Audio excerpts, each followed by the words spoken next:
You're thinking about weight loss surgery, or maybe you're already scheduled and you got to this video. Well, I wanted to make this video to tell you some realities about weight loss surgery to make sure that you are as prepared as possible walking into this, and that you can do what you need to do to get yourself mentally ready to be able to champion and warrior through this entire experience. If you're new to me, I'm Sonia in Cyber. I had Roux-en-Y gastric bypass on 9/6/23. This was me before. And so I thought I would start making these videos to help anyone that's thinking about it or that's already starting the process, to help ensure that you can be as successful as possible and warrior through this, just like I've tried my best to do. In addition to all the successes I've had with weight loss surgery so far, I've also completely transformed my life in the last 5 years or so. And there's a lot of things that I've done well and that are helping me thrive and move from surviving to thriving in the last couple of years. And I want to share that kind of information with you. Make sure you're subscribed here and you hit the little bell so that you're notified when my new videos come out. All right, so let's set you up for success. 1, expect a difficult road ahead. Go ahead and wrap your head around that. And I know that's like a no-brainer for some people, but like in case that's not something you've thought about, go ahead and wrap your head around that you're about to not have a cakewalk when you start going down this path. It is hard, no matter how anyone tries to explain it to you. And I will tell you that overall, my path has been challenging, but nothing I couldn't handle and nothing I wasn't ready for. Because from the very beginning, I already accepted the fact that this was going to be hard. But I knew that I wanted it. I wanted it more than any kind of discomfort that I might have to get placed in to be able to do this successfully. There are so many things that are changing in your life. There's so many adjustments you have to make. There's new things you have to adopt and accept as your new reality. And so that can be very difficult. But you will get yourself miles ahead if you already accept right now, if you haven't already, that this is about to be hard and you're going to buckle up and you're going to be ready and take whatever comes your way and freaking smash it. 2, avoid the comparison game. And what I mean by that is the negative side of the comparison game. There's nothing wrong with finding other people that are going through the journey that are maybe ahead of you that you can use for inspiration and motivation, where maybe a piece of their story resonates with you, or maybe they started around the same size with the same procedure, like the same height and the same weight. And that's great if you're using it for the sheer purpose of inspiration and motivation to help you keep going. However, if that becomes a source of negative energy for you, if you're finding that it's depressing you or putting you down because you feel like you're not progressing at the same pace, in the same way, at the same time that these other people are, then you need to let it go. Because the only person and the only thing you really should be comparing yourself to in this entire process is yourself. Looking at where you started to where you're going and to where you are and to where you will be in the future. Making sure you're checking your progress, keywords, over time. Not within minutes, not within hours, even not within days sometimes, especially if the scale, for example, isn't making you happy. Look at things like measurements, which will help you much more accurately measure how you're doing over time, because even when the scale isn't moving, you're often still losing inches. You have to accept that this is going to be your journey that is unique to you, and it is not going to mirror anyone else's exactly. And be keenly aware of that so that you don't get yourself caught in these traps of negativity in your head where you've got this narrative going on that you're failing. As long as you're still here and you're still breathing and you're still trying and you're getting yourself on the right path, even if you have a misstep, then you, ma'am or sir, are still doing amazing at this. Give yourself the credit for that. Pat yourself on the back and keep it moving, even if you step back for a minute because you did something that was a little less than perfect. 3, do not stock up before your surgery. You're going to waste money. You're going to waste money, time, and energy. Do not stock up before surgery. I stocked up our entire pantry before my surgery. I was all in this content. I was consuming. I was like, ooh, they say this is good. They say this is good. They say this is good. And so my whole pantry, cabinet, closet, whatever you want to call it, was packed full of protein first snacks, of which I've maybe touched or eaten 10%. There's things that happen with our bodies, such as 1, our taste buds changing, that will impact whether or not you want those things after surgery. On top of that, it takes so much time once you have the surgery done to even get to the point of having natural food and being able to eat things that are a little more substantial, that it'll be like a month, 2, 3 before you can even pick some of that stuff up and try it. So you might as well buy it then. Also, you never know what you can actually tolerate or not tolerate until you're living it and you're in it. So it's best for you to buy things in small volume when you're first starting to try them out to see if they even work for you. And then if they do work for you, buy them in bulk. I used BariLife chocolate protein shakes before my surgery as part of my pre-op per my doctor's instructions, but he's really big on natural food, that I'm being intuitive and mindful when it comes to my eating with real food. He didn't want me using protein bars and protein shakes or any of that after surgery. And so for me, I bought all these BariLife chocolates that I ultimately ended up not even liking after the surgery, and I don't even use. So again, do not put yourself in that position. Save yourself that time and money for now. You can always get what you need to get later. It is not running short on the shelves. You are fine. 4, this is a big one. Listen to me closely. You will likely lose hair. There's like a 99.9, and this is not based on research. This is me just saying it based on what I've seen with all the people I'm in contact with in this community. Some is the key there. Some people lose a shit ton, as in pretty much their whole head, whereas other people lose just a small fraction. In my case, I've lost a good chunk of my hair. I would say at least 2/3 of my hair probably on my head. And it's a little tough to see because I've managed to figure out like what hairstyles help me conceal some of that a little better. Thankfully, if you can't do that as well with your own hair, then there are a lot of solutions to help you avoid that or get better with it, some of which I will make sure to share in the description. You want to also make sure that you're using really good hair habits, such as low tension dews or no tension dews, and high quality products. Additionally, I take biotin every single day and have been since I was cleared to right after my surgery. It can definitely help minimize the amount of hair that you're losing, and I'll also make sure that I link that exact one if you're interested in seeing which one that is too.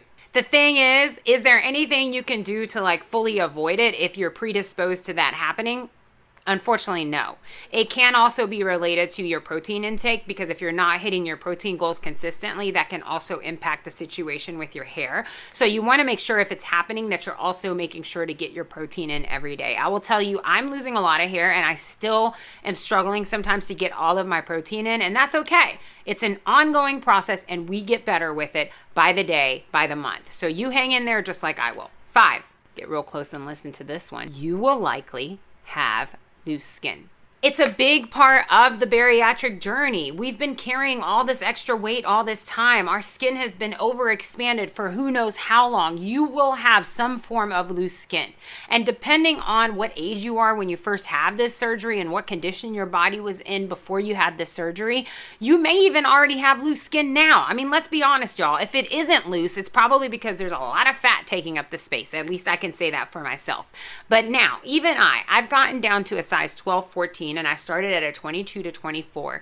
And even now, I still have some loose skin. I will say I have far less than a lot of other people. So if you're watching this, take that also as encouragement. You may have a lot less than you think you will. And so I'll just talk about that for a quick second as far as where my loose skin is at. I have loose skin under here, under my arms.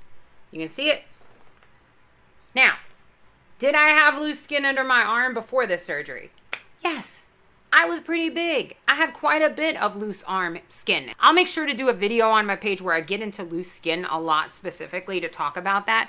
But like even here, I have some loose skin on my belly. You see my scars here, which I'll do that in a different video. There's a little bit here. And then I also have a little bit on my inner thigh. I'll do a much more transparent video where I get on here and actually show all of my loose skin. I'm not bashful in that sense, but the thing is, be prepared for this. Are there things you can do to avoid that? Well, weight training definitely helps. It can help minimize it. Your body can take up to 18 months for the skin to even bounce back. There's a really great video on YouTube from my doctor, Dr. John Pilcher from Sage Bariatric, where he talks about realistic weight loss goals and also has some other videos about specific topics like loose skin that you can look up, where he talks about it from a doctor's point of view, from a medical point of view.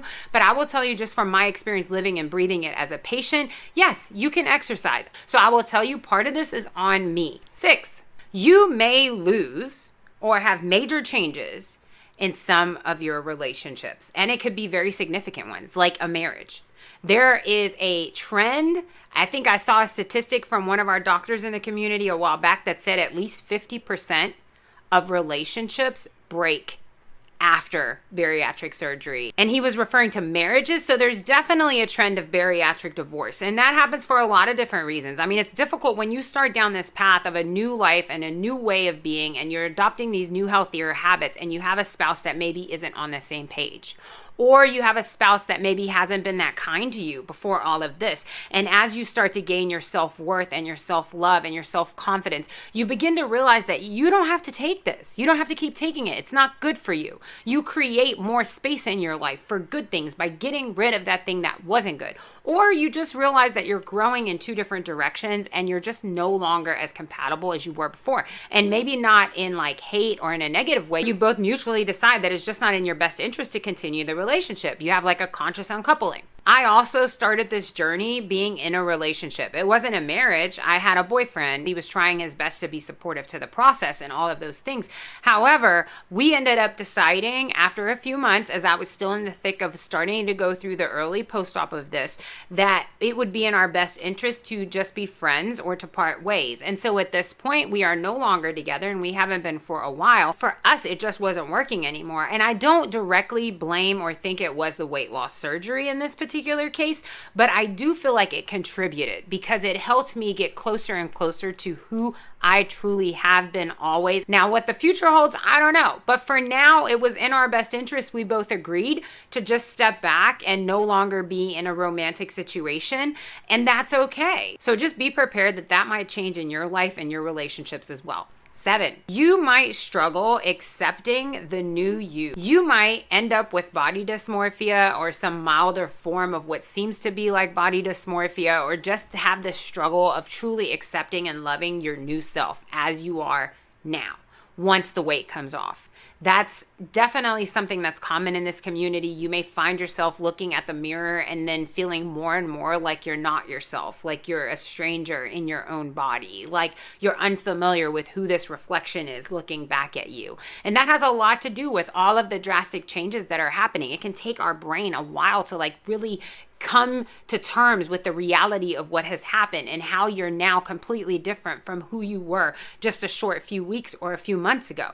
And if you struggled with self-love and self-assurance and self-confidence before surgery, the surgery is not going to automatically fix that. If you have work that you need to do to get to a place that's better for you in that space, then you still need to do that work even after surgery. This is where therapy and having a strong support network really comes in handy. 8, this is not a quick fix.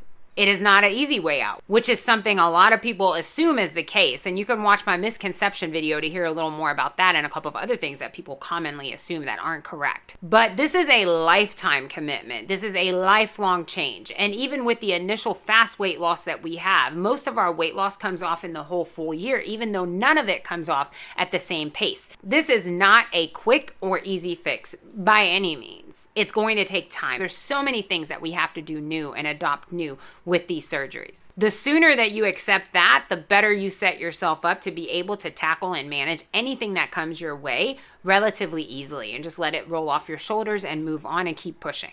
9, the work starts leading up to surgery and after surgery. The work is always there. It is a constant thing of work when you're doing this surgery. There's a big lift, a big part that you play in this surgery. Whether it's going to be a successful tool for you is entirely up to you. Like I mentioned in one of my other videos about misconceptions, it's the fact that the star of the show here is not the surgery. The star of the show is you.